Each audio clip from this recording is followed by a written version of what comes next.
नमस्कार। सिहंता आईएएस के प्लेटफ़ॉर्म पे आप सभी का स्वागत है। आज जो हमारा चर्चा का विषय है वो है निजीकरण। ये एक बहुत ही ज्वलंत मुद्दा बना हुआ है।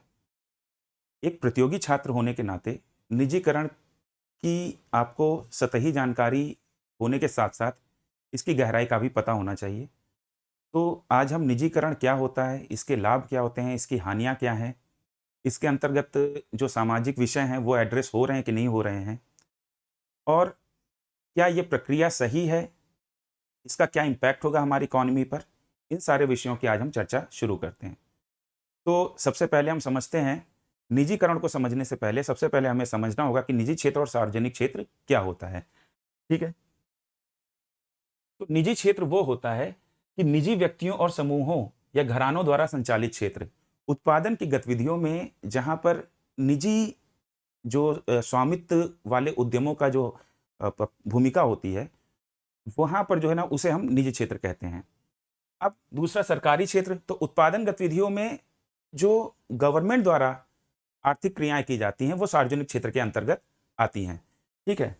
अब उसके बाद हमारा फिर डेफिनिशन आती है निजीकरण होता क्या है?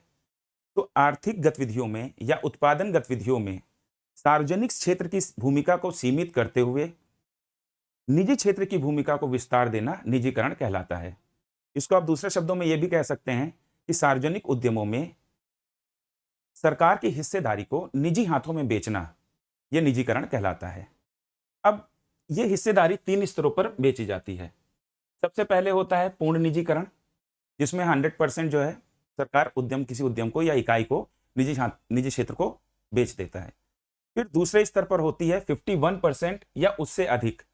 सरकार अगर किसी इकाई में 51% या उससे अधिक की हिस्सेदारी बेचती है, तो इसे हम रणनीतिक बिक्री कहते हैं और यह भी निजीकरण की एक प्रक्रिया या विनिवेश का एक भाग है।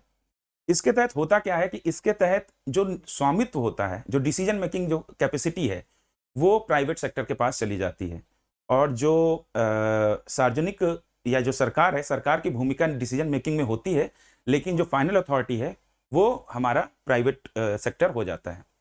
फिर उसके बाद जो तीसरा हमारा है, तीसरा आप है 49% या उससे कम। इस प्रक्रिया को शुद्ध रूप में विनिवेश या डिसइन्वेस्टमेंट कहते हैं। इसमें जो स्वामित्व है, स्वामित्व निजी क्षेत्र का नहीं होता है, सरकार का बना रहता है, लेकिन बोर्ड ऑफ डायरेक्टर्स में, प्रबंधन में निजी क्षेत्र के सदस्य भी शामिल हो जाते हैं। तो निजी क्षेत्र के जब सदस्य शामिल हो जाते हैं, तो उससे कई तरीके के लाभ भी होते हैं, ठीक है? तो सबसे पहले हम निजीकरण के लाभ को देखते हैं। निजीकरण के लाभों में हम इस तरफ देख रहे हैं, तो हम देखते हैं कि जब निजी क्षेत्र है, यानी कि निजी जो उद्यमी हैं, वो जब प्रबंधन में शामिल होते हैं, तो एक चीज़ को समझने की ज़रूरत है कि निजी क्षेत्र हमेशा लाभ की प्रेरणा से ही कार्य करता है, ठीक है? Only profit making is the main motto, ठीक है? तो जब वो प्रबंधन में आएँगे, तो वो प्रबंधन में कुशलता लेकर आएँगे अपने साथ, ठीक है? आधुनिकीकरण को वो बढ़ावा देंगे, मॉडर्नाइज़ेशन को वो बढ़ावा देंगे। इससे क्या होगा कि जो संसाधनों का दोहन है, उसके अंदर जो है ना कुशलता आएगी और जब संसाधनों का दोहन उचित तरीके से होने लगेगा, तो जो उत्पादन होगा उसमें भी वृद्धि होगी और जो उत्पाद की गुणवत्ता है, उत्पाद की गुणवत्ता भी बढ़ेगी। अब दूसरी तरफ हम देखते हैं कि निजी क्षेत्र जो है, वो स्वयं को प्रतिस्पर्धी रखने की कोशिश करता है। यहाँ पर आपको कन्फ्यूज़ नहीं होना है। निजी क्षेत्र प्रतिस्पर्धा को बढ़ाता है, ये एक अलग एस्पेक्ट है। निजी क्षेत्र प्रतिस्पर्धा को बढ़ाता नहीं, बल्कि वो प्रतिस्पर्धा को कम करने की कोशिश करता है। निजी क्षेत्र स्वयं को प्रतिस्पर्धी रखता है, ठीक है? तो वो जब अपने आप को कॉम्पिटिटिव रखता है, तो उस क्रम में क्या करता है कि जो निजी प्रबंधन होगा, उसका जो मेन मोटो होगा कि जो उसका कस्टमर है, उसकी जो सैटिस्फैक्शन लेवल है, उसको वो टच करे, ठीक है? तो उपभोक्ता की संतुष्टि को महत्व देगा और जब उपभोक्ता की संतुष्टि का महत्व होगा, तो उस क्रम में होगा क्या कि कीमतों को वो निर्धारित करेगा, इस प्रकार से कि कीमतें ज़्यादा ना हो, क्योंकि उपभोक्ता की जो संतुष्टि है, वो वस्तु की गुणवत्ता, कीमत और उसके समय, कितने समय में वो मिल रहा है, ये सारी चीज़ों पर डिपेंड करती है। तो कीमत भी एक एस्पेक्ट है, तो कीमत वो अपनी कम रखेगा, गुणवत्ता को अधिक रखेगा। तो इससे क्या है कि निजीकरण से जो है ना उत्पादन भी बढ़ेगा, मॉडर्नाइजेशन भी होगा, कुशलता भी आएगी और आपका जो है वस्तुओं और सेवाओं का जो उत्पादन है, वो समय पर वितरण भी प्राप्त करेगा। अब उसके बाद निजीकरण की हानियाँ क्या-क्या हैं? निजीकरण की हानियों में मैंने आपको पहले ही बता दिया है कि इसका एकमात्र उद्देश्य होता है लाभ को कमाना। तो जब लाभ से जब प्रेरित होगा, तो निजीकरण के तहत जो भी निजी प्राइवेट सेक्टर के जो भी बंदे आएँगे, वो सारे बंदे वो यही कोशिश करेंगे कि वो जो है ना उस उद्यम में अपने एकाधिकार की स्थिति को बढ़ावा दें। ठीक है, वो बाजार से, मैंने आपको बताया कि बाजार से प्रतिस्पर्धा को समाप्त करने की कोशिश करता है निजी क्षेत्र। ठीक है, और दूसरा उनका लक्ष्य क्या होगा कि वो संसाधनों का अधिक से अधिक केंद्रीकरण करें। ठीक है, फिर उसके बाद इससे क्या होगा, रोजगार के अनौपचारिकरण की भी संभावना बनी रहती है। क्यों? क्योंकि निजी क्षेत्र लाभ से प्रेरित है, तो जब प्रबंधन में निजी क्षेत्र के जो प्रतिनिधि रहेंगे तो वो व्यय को कम करना चाहेंगे, तो इस क्रम में वो क्या करेंगे, जो अतिरिक्त श्रम बल है उसको भी निकाल देंगे, और जो रोजगार में है उनको जो है ना अनौपचारिकरण उनका करने की कोशिश करेंगे। देखिए, औपचारिक रोजगार और अनौपचारिक रोजगार प्रकृति के हिसाब से रोजगार के दो प्रकार हैं। औपचारिक रोजगार, जिसको हम फॉर्मल एम्प्लॉयमेंट कहते हैं, उसका मतलब होता है कि उसके अंतर्गत रोजगार के तहत आने वाले जितने भी लाभ हैं वो सारे लाभ मिलते हैं। उन लाभों में क्या है, आपका जैसे फंड है, आपका पेंशन है, मेडिकल फैसिलिटीज हैं, आपको आवास की सुविधा है, और आपका रोजगार एक तरीके से, जिसको शुद्ध हिंदी में हम कहते हैं ना कि पक्की नौकरी लग गई, तो पक्की नौकरी जैसा जो रोजगार होता है वो आपका औपचारिक रोजगार होता है। फिर दूसरी तरफ जो अनौपचारिक रोजगार होता है उसमें रोजगार संबंधी कोई भी लाभ नहीं मिलते। तो जब ये लाभ नहीं मिलेंगे तो वहां पर जो कंपनी या नियोक्ता को व्यय कम करना पड़ेगा। ठीक है, तो जो प्राइवेट सेक्टर होगा, जो प्रबंधन में होगा, वो क्या कोशिश करेगा कि लाभ ज्यादा, और इसके लिए वो अपने व्यय को कम करने की कोशिश करेगा। तो इस क्रम में वो क्या करेगा, रोजगार का अनौपचारिकरण को बढ़ावा देगा, और रोजगार जो है, जो एक्स्ट्रा श्रम बल है, मैन पावर है, उसको वो निकालने की कोशिश करेगा। ठीक है, तो यहां पर इसमें प्रॉब्लम क्या हम देख रहे हैं कि निजीकरण से जो हमारा सोशल सिक्योरिटी का जो एस्पेक्ट है उसके साथ कॉम्प्रोमाइज हो रहा है। ठीक है, सामाजिक सुरक्षा की उपेक्षा हो रही, और निजीकरण से हमें फायदा क्या हो रहा है, निजीकरण से हमें फायदा हो रहा है कि आर्थिक समृद्धि दर में जो है आर्थिक समृद्धि दर बढ़ रही है। ठीक है, तो ये हमारे लाभ और हानि हो गए। अब हम आर्थिक समृद्धि करते क्यों हैं? देखिए, इकोनॉमी का जो ग्रोथ रेट के ऊपर जो इतना जोर दिया जाता है उसका मेन मोटो है कि आम इंसान के जीवन स्तर को उच्च बनाया जाए। अब जब इस तरीके से हम, अगर इस तरीके से हम अपनी ग्रोथ रेट को हम बढ़ा रहे हैं, तो उससे हम बेसिकली कर क्या रहे हैं, उससे हम अपनी जो सोशल सिक्योरिटी का एस्पेक्ट है उसमें हम कॉम्प्रोमाइज कर रहे हैं। तो फिर हम निजीकरण कर क्यों रहे हैं, ये सबसे बड़ा सवाल उठकर आता है कि फिर हम आखिर निजीकरण कर क्यों रहे हैं। ठीक है, अब इस सवाल के जवाब में दो पक्ष हो सकते हैं, या दो कारण हैं भी। ठीक है, पहला कारण क्या है कि ये एक नीतिगत प्रक्रिया है। ठीक है, दूसरा कारण क्या है कि इसके तहत सार्वजनिक क्षेत्र का निष्पादन अपेक्षा के अनुकूल नहीं है, तो इसलिए जो है ना हम निजीकरण कर रहे हैं। ठीक है, गवर्नमेंट का जो फोकस है, गवर्नमेंट जो निजीकरण के जो तर्क देती है, उन तर्कों का फोकस ये है कि हम जो है सार्वजनिक क्षेत्र का निष्पादन अच्छा नहीं है, सरकार के ऊपर एक तरीके से बोझ है, तो इसलिए हम निजीकरण का सहारा ले रहे हैं। ठीक है, सरकार कभी इन पर बात नहीं करेगी, क्योंकि इन पर बहस करने का मतलब है कि जो सरकार से प्रश्न पूछे जाएंगे वो बहुत गहरे हो जाएंगे, और ये जो है सरकार इनसे बचेगी। तो सरकार जो है ना, जो ऊपरी स्तर के जो कारण है, उन कारणों को लेकर एक सबसे बड़ा कारण बोलती है कि भाई जो हमारा पब्लिक सेक्टर है वो ठीक परफॉर्म नहीं कर रहा है, और इससे हमारी इकोनॉमिक ग्रोथ रेट पर भी फर्क पड़ रहा है, तो इसलिए हम प्राइवेटाइजेशन का सहारा ले रहे हैं। ठीक है, तो सबसे पहले हम इसको समझ लेते हैं, उसके बाद जो है ना यह एक नीतिगत प्रक्रिया है, हम इस एस्पेक्ट को समझेंगे। ठीक है, अब उसके बाद हम देखते हैं कि हमारे जो सार्वजनिक उद्यम है, जिसमें सरकार बोल रही है कि प्रॉब्लम्स हैं, इसकी वजह से हम निजीकरण कर रहे हैं, तो हम देखते हैं प्रॉब्लम्स क्या क्या हैं। देखिए, प्रॉब्लम क्या है, सबसे पहले कि बेहतर योजना का अभाव होता है, फिर उसके बाद पैमाने की मितव्ययिता का अभाव होता है, फिर उत्पादकता कम होती है, समय पर वितरण नहीं होता, आधुनिकीकरण नहीं हो पा रहा है, गुणवत्ता कम है, और श्रम बल की अधिकता है। एक तरीके से देखा जाए तो कुछ हद तक ये सारे रीजन सही हैं। सार्वजनिक क्षेत्र के उद्यम में ये सारे फैक्टर्स हैं, लेकिन ये फैक्टर हैं क्यों, इन पे सोचने की जरूरत है। ये फैक्टर इसलिए हैं कि हमारा जो प्रबंधन है ये अकुशल है, हमारा जो मैनेजमेंट है ये अकुशल है। ये अकुशल क्यों है, इसका एक रीजन ये है, इसका रीजन ये है कि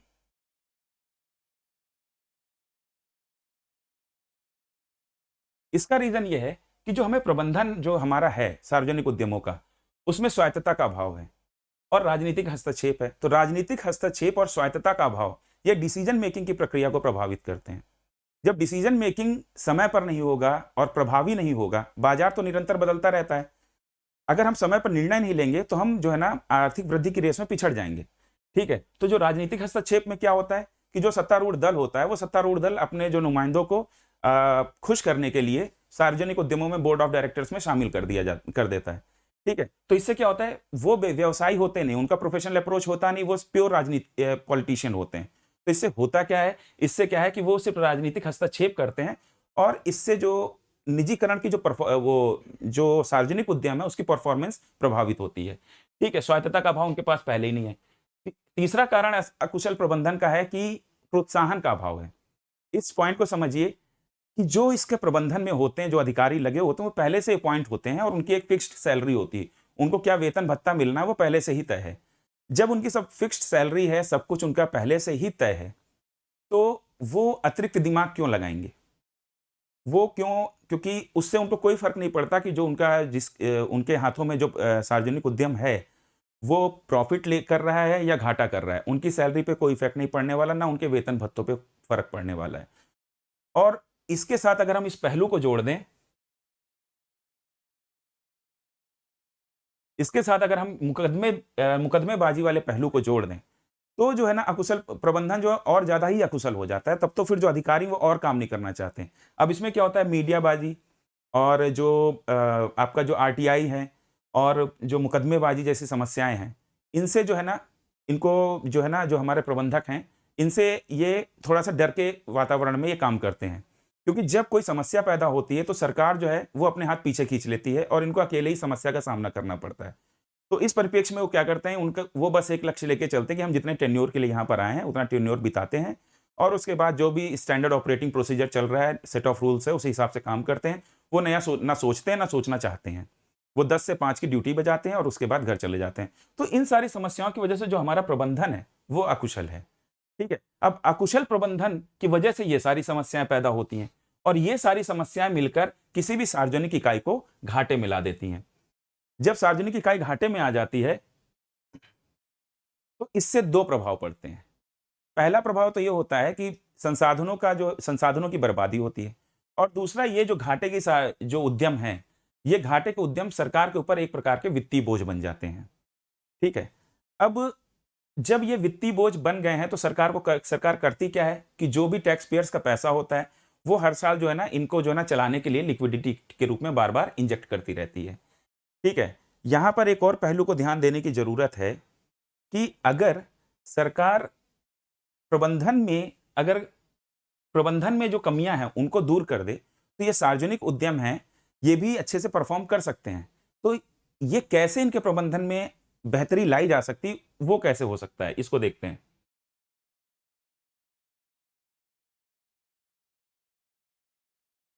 देखिए, समाधान क्या हो सकता है कि हम प्रबंधन को ज्यादा स्वायत्तता दें। ठीक है, पहला समाधान हो गया। दूसरा, उनकी जवाबदेहिता तय करें। राजनीतिक हस्तक्षेप को हम समाप्त करें। ठीक है, पेशेवरों की नियुक्ति करें। स्वैच्छिक सेवानिवृत्त जो वीआरएस स्कीम होती है, स्वैच्छिक सेवानिवृत्ति की स्कीम, उस नीति को अपनाएं हम। ठीक है, श्रमिकों को हिस्सेदारी भी हम दे सकते हैं और आधुनिकीकरण करें। अब इसको एक एक पॉइंट को समझते हैं। जब हम स्वायत्तता देंगे तो डिसीजन मेकिंग अपने आप जल्दी होगी और वो बेहतर होगी। जवाबदेहिता भी तय कर देंगे तो उससे भी बेहतर परिणाम आएंगे। फिर तीसरा पॉइंट है राजनीतिक हस्तक्षेप की समाप्ति, ये बहुत ज्यादा जरूरी है। फिर चौथा पॉइंट है पेशेवरों की नियुक्ति। इसका एक सबसे अच्छा एग्जाम्पल मैं आपको बताता हूं कि एयर इंडिया जो आज घाटे में चल रही है और जिसको सरकार बेचने के लिए कोशिश कर रही है, एयर इंडिया आज से कुछ साल पहले एयर इंडिया में बाहर से राजीव त्यागी जी को अपॉइंट किया गया था। वो एक पेशेवर व्यवसायी थे। जब वो अपॉइंट हुए तो उसके कुछ समय बाद ही जो एयर इंडिया प्रॉफिट में आ गई, लेकिन जब राजीव त्यागी जी हटे तो उसके बाद एयर इंडिया फिर से घाटे में चली गई। तो ये आप देख रहे हैं कि अगर हमें अपने अधिकारियों पे लग रहा है कि वो अच्छे से परफॉर्म नहीं कर रहे हैं, और गवर्नमेंट ने अभी हाल में ही प्रधानमंत्री जी ने जो है ना, जब एक वीडियो कॉन्फ्रेंसिंग की थी उद्योग जगत के साथ, तो उन्होंने ये रीजन भी दिया था कि जो है ना, हम अधिकारियों को उधर अपॉइंट कर देते हैं और हमारे पास अधिकारियों की कमी पड़ जाती है। तो इससे बेहतर तो इसका विकल्प ये हो सकता है कि हम जो बाहर से पेशेवरों को हायर कर लें, और पेशेवरों को हायर कर लेंगे तो आपके पास जो सरकार के पास अधिकारियों की कमी भी नहीं पड़ेगी, और व्यवसाय में भी जो एक प्रोफेशनल अप्रोच होता है वो आ जाएगा। फिर अगला पॉइंट है कि स्वैच्छिक सेवानिवृत्ति। देखिए, अब जैसे सरकार का एक पॉइंट ये है कि हमारे जो सार्वजनिक उद्यम है, वो सार्वजनिक उद्यम में जो हमारा श्रम बल है वो अधिकता में लगा हुआ है। ठीक है, तो ये भी जो है ना एक जो है ना अतिरिक्त बोझ सा है। देखिए, जो अतिरिक्त श्रम बल लगाया गया था, जो हमारे सार्वजनिक क्षेत्र का गठन किया गया था, वो सामाजिक कल्याण भी उसका एक महत्वपूर्ण कारण था। तो सरकार ने हमेशा कि जितनी भी सरकारें रही, उन्होंने एक्स्ट्रा मैन पावर को उसमें अपने मन से उसको मतलब नियुक्ति करके रखा है, ताकि जो उनकी सामाजिक कल्याण की संकल्पना है, वो प्रभावित ना हो। ठीक है? लेकिन अब जैसे अगर हमें लगता है कि आर्थिक गतिविधियाँ तेज़ी से बढ़ रही हैं, तो हम जो एक्स्ट्रा मैन पावर है, उसके लिए हम कुछ अल्टरनेट जो है ना एम्प्लॉयमेंट का प्रबंध करके हम उनको वहाँ से आउट कर सकते हैं। या फिर हम उनके लिए जो है ना स्वरोजगार के लिए कुछ कार्यक्रम हम चला दें और उनको रोजगार में कोई वैकल्पिक रोजगार की व्यवस्था करके हम उनको जो है ना सार्वजनिक उद्यमों से बाहर निकाल सकते हैं। फिर उसके बाद श्रमिकों को हिस्सेदारी देकर, इसका एक बहुत ही अच्छा एग्जाम्पल मैं आपको बताता हूँ। देखिए, श्रमिकों को हिस्सेदार पहले तो ये समझिए, श्रमिकों को हिस्सेदारी की अगर सार्वजनिक उद्यम में दी जाएगी तो इससे फायदा क्या होगा?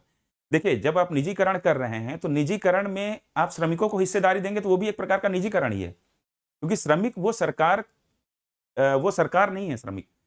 तो जब श्रमिकों को हिस्सेदारी देंगे तो ये भी एक निजीकरण ही हो जाएगा। श्रमिक को जब उसमें हिस्सेदारी मिल जाएगी, जब उसको एक स्वामित्व टाइप का फील होगा, तो वो ज़्यादा मेहनत से काम करेगा। ठीक है? अब इसका एक बहुत ही अच्छा एग्जाम्पल है कमानी ट्यूब्स का। कमानी ट्यूब्स सार्वजनिक उद्यम था और उसमें जो है ना वो घाटे में चल रहा था। हुआ क्या कि जब सरकार उसको बंद करने वाली थी, तभी जो है ना कुछ अर्थशास्त्रियों ने सरकार को सजेस्ट किया कि इसमें जो है ना श्रमिकों को आप हिस्सेदारी दे दीजिए। सरकार ने वैसा ही किया। कुछ ही वर्षों में कमानी ट्यूब प्रॉफिट में आ गया। तो ये एक निजीकरण का विकल्प भी हो सकता है और ये जो है हमें जो है ना हमारे जो सार्वजनिक उद्यम है उनमें प्रॉफिट भी ला सकता है। फिर निजीकरण है। इस पॉइंट को समझने की जरूरत है कि सरकार जो डिसइन्वेस्टमेंट के रास्ते जितना पैसा पाती है, उस पैसे में से सरकार अगर 40% भी सार्वजनिक उद्यमों के आधुनिकीकरण पे खर्च कर दे, तो सरकार का ये एक निवेश होगा और सरकार को इस निवेश से जितना सरकार खर्च करेगी उससे ज्यादा आउटपुट मिलना शुरू हो जाएगा। लेकिन अभी तक की सभी सरकारों ने मतलब कि जो अदूरदर्शिता अपनाते हुए कभी भी इस नीति को नहीं अपनाया। उन्होंने कभी भी सार्वजनिक जो डिसइन्वेस्टमेंट के रास्ते जो पैसा आया है, उसको हमेशा उन्होंने अपने राजकोषीय घाटे को पूरा करने के लिए ही यूज किया है। तो इससे क्या है कि आधुनिकीकरण नहीं हो रहा है। अगर इन सारे पॉइंट्स के साथ, यहां तक कि इन सारे पॉइंट्स के साथ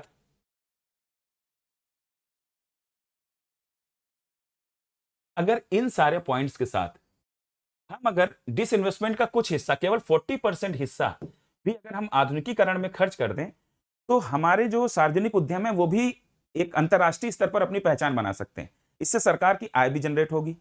ठीक है? तो ये सारे समाधान हैं जिनके रास्ते हम सार्वजनिक उद्यम में हम अभी भी परिवर्तन करके और उनको लाभकारी बना सकते हैं। ठीक है?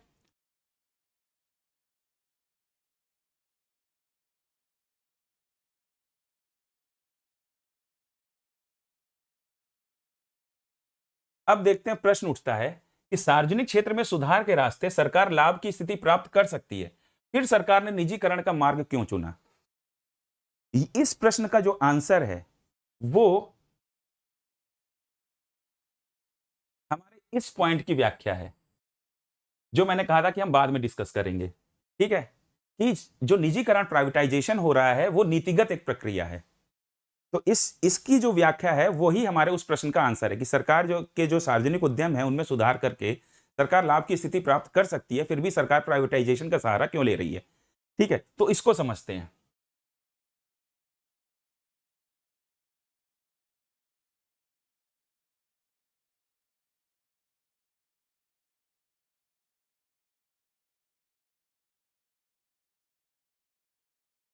देखिए, इसको समझने के क्रम में हमें वर्ष 1991 के पहले जाना पड़ेगा।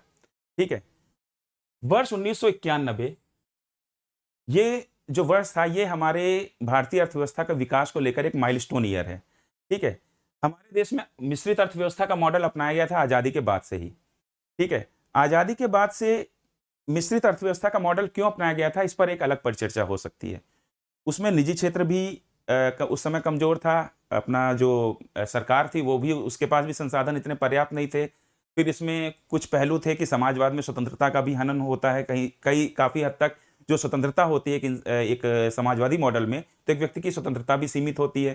तो उस क्रम में सरकार समाजवादी मॉडल को भी पूर्णता नहीं अपनाना चाहती थी। ठीक है? पूंजीवादी व्यवस्था से अभी-अभी देश स्वतंत्र हुआ था, तो पूंजीवादी व्यवस्था को भी सरकार उस रूप में नहीं अपनाना चाहती थी, क्योंकि देश की 80% से ज़्यादा जनसंख्या उस समय गरीबी, भूखमरी, बेरोजगारी और जैसी समस्याओं से जूझ रही थी। तो सरकार ने किया क्या कि सरकार ने समाजवादी मॉडल और पूंजीवादी मॉडल दोनों को मिलाकर एक मिश्रित अर्थव्यवस्था का मॉडल अपनाया। ठीक है, अब उसमें क्या था कि जो हमारे नीति निर्माता थे, उनका जो है ना समाजवादी मॉडल की ओर थोड़ा सा ज्यादा रुझान था। तो उन्होंने जो मिश्रित मॉडल अपनाया था, उसमें वर्ष 1991 से पहले जो समाजवादी मॉडल की ओर झुकाव ज्यादा था। अब समाजवादी मॉडल की ओर झुकाव ज्यादा था, तो इससे हुआ क्या कि सरकार ने पूंजीगत उद्योगों को अपने हाथों में लिया आजादी के बाद से, और निजी क्षेत्र से ये अपेक्षा की कि वो जो है एक पूरक के तौर पे काम करे अर्थव्यवस्था में, और वो उपभोक्ता वस्तुओं तक सीमित रहे, और जो भारी पूंजीगत उद्योग है वो जो है सरकार ने अपने हाथों में ले लिया। ठीक है, और सरकार ने अपना काम करना शुरू कर दिया, हमारी अर्थव्यवस्था धीरे धीरे प्रगति करना शुरू कर दी। उसके बाद क्या हुआ कि जब हम 1970 के दशक तक आते हैं, तो इस मॉडल की समस्याएं उभर कर सामने आने लगी। वो समस्याएं क्यों आ रही थी, इस चीज को समझते हैं। देखिए, वो समस्याएं इसलिए आ रही थी कि सबसे पहली चीज तो सरकार ने जो है संरक्षणवाद की नीति को अपनाया। दूसरे, संरक्षणवाद की नीति के तहत सरकार ने क्या किया कि अपने सार्वजनिक क्षेत्र को विदेशी प्रतिस्पर्धा के साथ साथ घरेलू प्रतिस्पर्धा से भी उन्होंने संरक्षण दिया। अब विदेशी प्रतिस्पर्धा से जब उन्होंने संरक्षण दिया, तो उन्होंने अर्थव्यवस्था को बंद रखा। ठीक है, अर्थव्यवस्था बंद हो गई। अब इससे क्या प्रभाव पड़ा? इससे जो है कि वैश्विक परिदृश्य में जो आर्थिक बदलाव हो रहे थे, जो नई प्रौद्योगिकियां आ रही थी, उनसे जो हमारे जो इकोनॉमी है वो वंचित रह गई।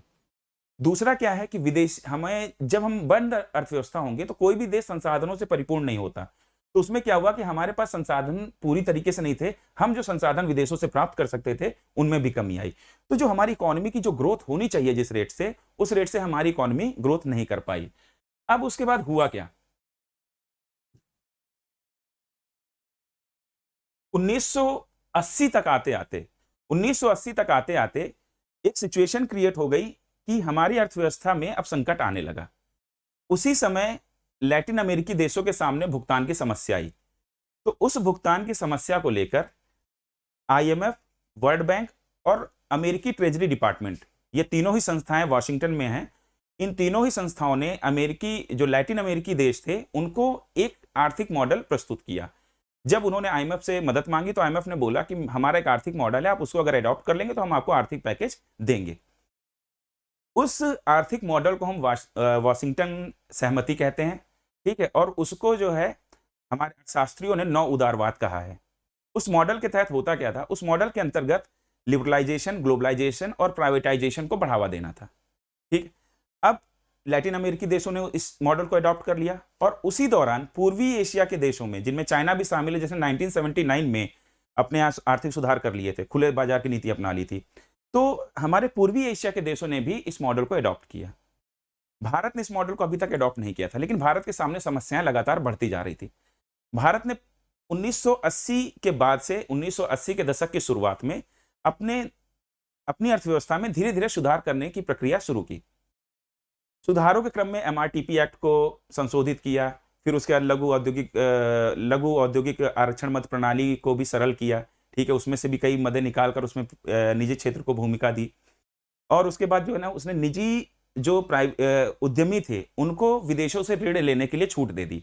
सरकार की ये सोच थी कि प्राइवेट सेक्टर को हम अब एक्टिव करते हैं, और विदेशों से ये ऋण लेगा, तो विदेशों से ऋण लेकर ये अपना उत्पादन बढ़ाएगा और निर्यात करेगा, और इससे हमें जो है ना विदेशी मुद्रा की प्राप्ति होगी। अब यहां पर यह समझने वाली बात है कि सरकार ने ऋण को बढ़ावा दिया। ठीक है, सरकार ने उस समय निवेश को, या मतलब विदेशी निवेश को नहीं अपनाया। इससे समस्या क्या हुई कि 1980 का दशक समाप्त होते होते हमारे उद्योगपतियों ने ऋण तो बहुत सारा ले लिया, लेकिन उस अपेक्षा में हमारा जो निजी क्षेत्र है वो परफॉर्म नहीं कर पाया। अब इसका एक रीजन ये भी है कि इतने सारे प्रतिबंधों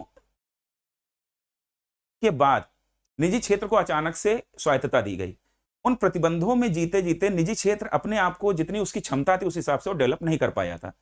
तो इसीलिए उसने ऋण लेकर और सपने, जिसको आप हिंदी में बोलो, शुद्ध हिंदी में बोलो तो सपने बुनते हुए उसने बाहर से खूब सारा पैसा भी उठाया, लेकिन उस तुलना में वो ना वो उत्पादन कर पाया, ना वो निर्यात कर पाया, ना अपने व्यापार को बढ़ा पाया।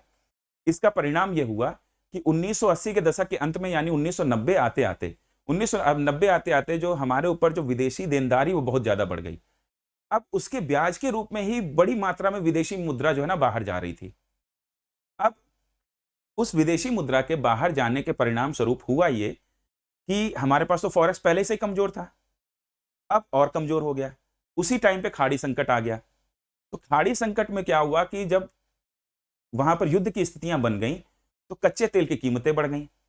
अब कच्चे तेल की कीमतें बढ़ गई तो अब सरकार को कच्चे तेल को खरीदने के लिए ज्यादा पेमेंट करना पड़ रहा था।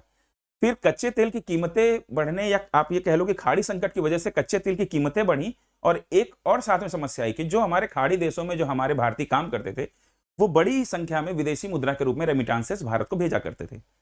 उन रेमिटांसेस में कमी आ गई, कमी के आगे लगभग बंद ही हो गए। अब वो रेमिटांसेस जब आना बंद हो गए और ऊपर से जो वहां के लोग थे उन्होंने जो जमा किया हुआ पैसा था वो भी डर के मारे निकाल लिया। तो जो सरकार ने योजना बनाई थी कि हमारा फॉरेक्स बढ़ेगा, वो बढ़ने के बजाय लगातार उसमें निकासी होती चली गई और सरकार के सामने भुगतान की समस्या आ गई।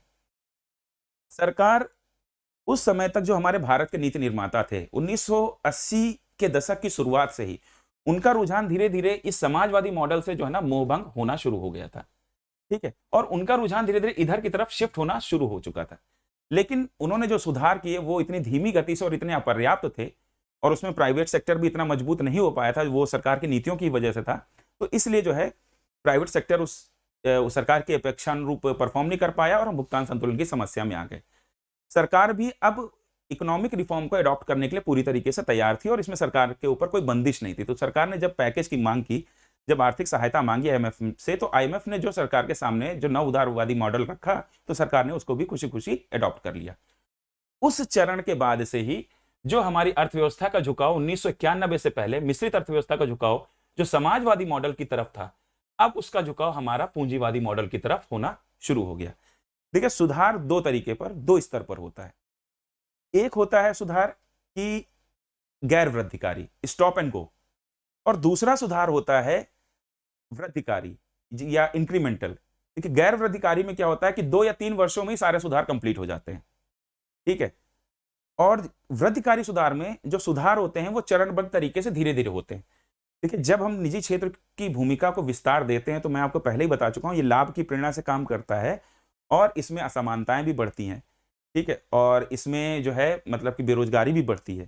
ठीक है, ऑटोमेशन अगर प्राइवेट सेक्टर करने लगेगा तो उससे जो है ना बेरोजगारी और बढ़ जाएगी।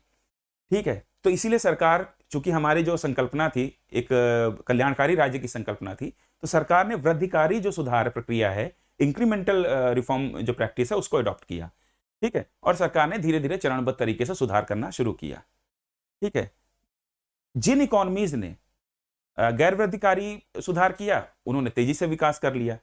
ठीक है, उन इकोनॉमीज में हमारे पूर्वी एशिया के देश भी शामिल हैं। अब इस चीज को समझने की जरूरत है कि जब हम गैर वृद्धिकारी जो विकास प्रक्रिया को अपनाते हैं, तो उसमें झटके भी बने रहते हैं। ठीक है, और वो झटके आते हैं किस पर? वो हमारी समाज पर आते हैं, आम जन पर आते हैं।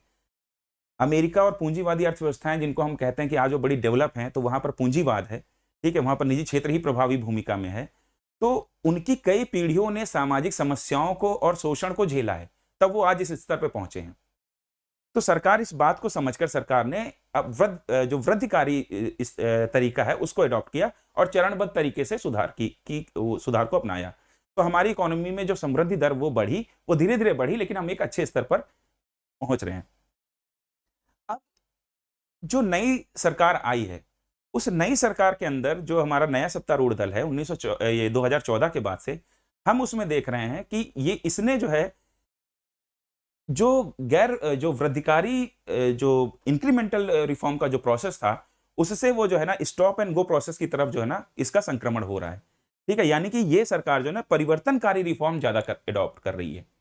अब इससे होगा क्या कि इसमें फिर शॉक हैं या फिर जो इसमें झटकों की जो है ना संभावना बनी रहती है गैर परिवर्तनकारी में, तो इसका इंपैक्ट पड़ेगा डायरेक्टली किस पर? एक आम इंसान पर और समाज पर और जनता पर। ठीक है, अब आपको यह समझना चाहिए कि क्या हमें गैर वृद्धिकारी या इतने परिवर्तनकारी रिफॉर्म्स को अडॉप्ट करना चाहिए? यह एक बहुत बड़ा सवाल है।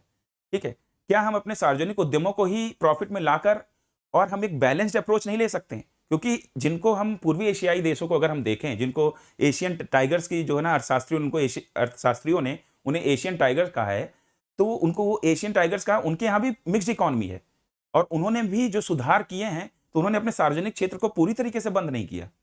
उन्होंने एक बैलेंस क्रिएट किया सार्वजनिक क्षेत्र में और निजी क्षेत्र में, और उस बैलेंस को उन्होंने ढूंढ निकाला और उस बैलेंस के साथ उन्होंने ग्रोथ को अपने बढ़ा लिया। तो एक ये अप्रोच भी गवर्नमेंट ले सकती है, क्योंकि अगर हम गैर वृद्धिकारी सुधारों की प्रक्रिया में आएंगे तो आम जन को ज्यादा कष्टों से गुजरना पड़ेगा। ठीक है, अब उसके बाद हम देखते हैं अगले चरण में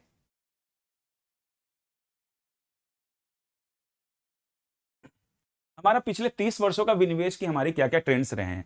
ठीक है, तो सरकार ने जो है ना, जब आर्थिक मॉडल में जब हमारे चेंज किया था, जब सुधारों को अपनाया था, तो हम देख रहे हैं कि सरकार ने 1991-92 से ही सरकार ने 1991-92 से ही जो है अपना विनिवेश के टारगेट सेट करना शुरू कर दिया, और उसके बाद ये कंटिन्यू अभी तक जारी है। यहां पर आप देखेंगे कि वर्ष 2004 और 5 और 6 में सरकार ने कोई टारगेट नहीं रखा है। इसका कारण राजनीतिक था कि 5 और 6 से लेकर 9-10 तक सरकार ने कोई टारगेट नहीं रखा डिसइन्वेस्टमेंट का, क्योंकि उस समय जो सत्तारूढ़ दल था उसमें वामपंथियों का भी गठजोड़ था, और वामपंथी जो है ना निजीकरण के खिलाफ रहते हैं। ठीक है, तो सरकार ने उस समय कोई टारगेट नहीं रखा, और उस समय निजीकरण से पैसा भी बहुत कम प्राप्त हुआ। ठीक है, उसके बाद जैसे ही परमाणु नीति के मुद्दे पर वामपंथी सरकार से अलग हुए, तो सरकार ने वापस अपने डिसइन्वेस्टमेंट प्रोसेस को आगे बढ़ाया। ठीक है, और फिर उसके बाद सरकार ने अपने टारगेट सेट करना शुरू किए। हम यहां पर देख रहे हैं कि वर्ष 2014-15 से, ठीक है, वर्ष 2014-15 से जो डिसइन्वेस्टमेंट है उसमें जो सरकार की प्राप्तियां बहुत तेजी से बढ़ रही हैं।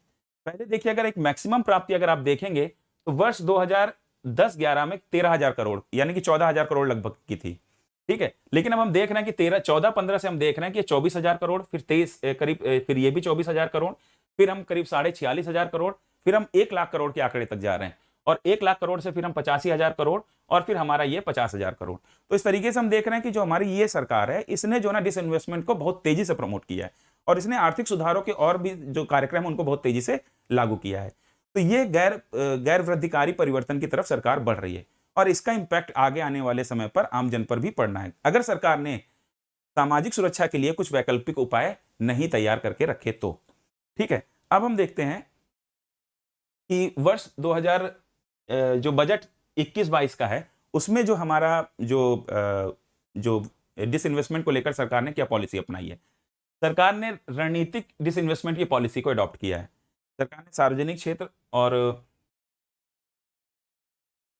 सरकार ने जो सार्वजनिक क्षेत्र के अंदर उद्यम है, उन उद्यमों को 2 भागों में बांटा है, और उसमें एक रणनीतिक क्षेत्र है और एक गैर रणनीतिक क्षेत्र है। ये जो वर्गीकरण है, ये वर्ष 1999 सन 2000 में ये भी तब भी किया गया था, और इसका वर्गीकरण समय समय पर जो है ना बार-बार रिवाइज होता रहता है।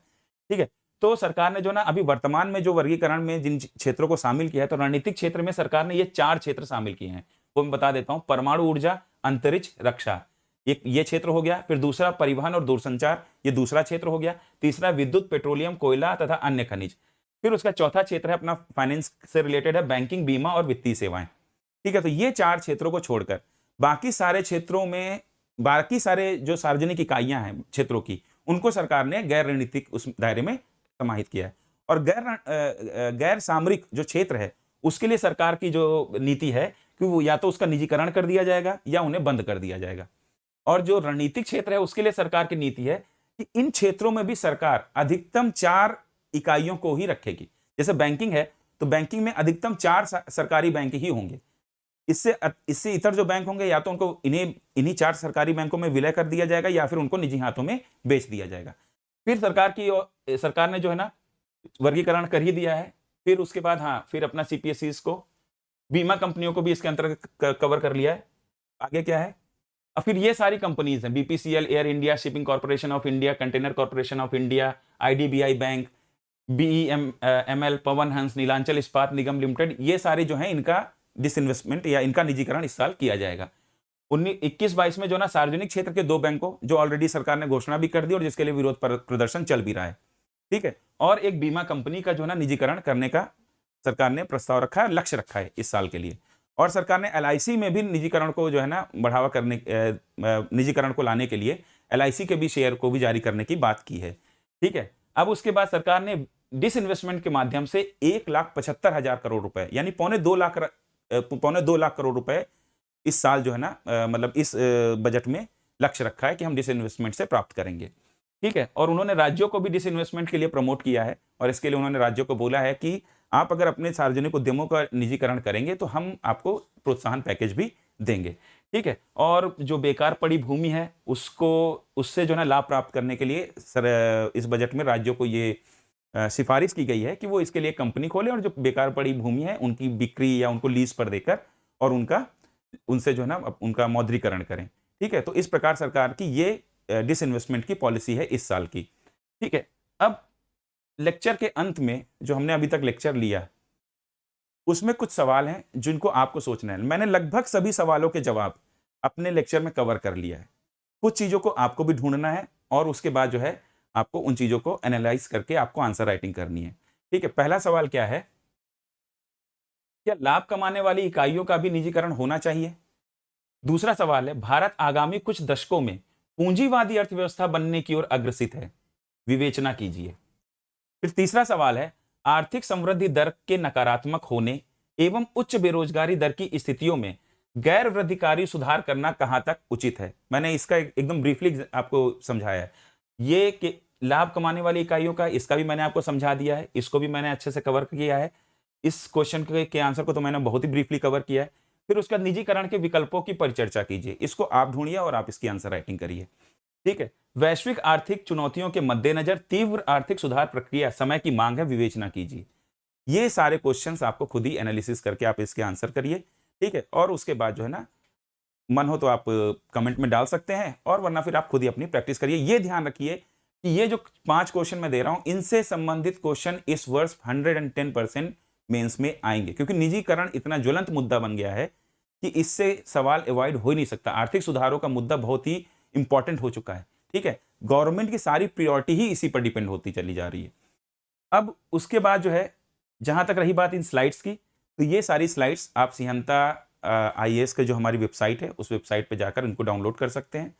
ठीक है, तो उम्मीद करता हूँ आपको ये लेक्चर समझ में आ गया होगा अच्छे से, और अगर कोई कमी हो तो आप नीचे कमेंट में लिखिए, और अगर कोई आपको क्लैरिफिकेशन चाहिए तो उसमें मैं कमेंट में आपको रिप्लाई मिल जाएगा। ठीक है, धन्यवाद।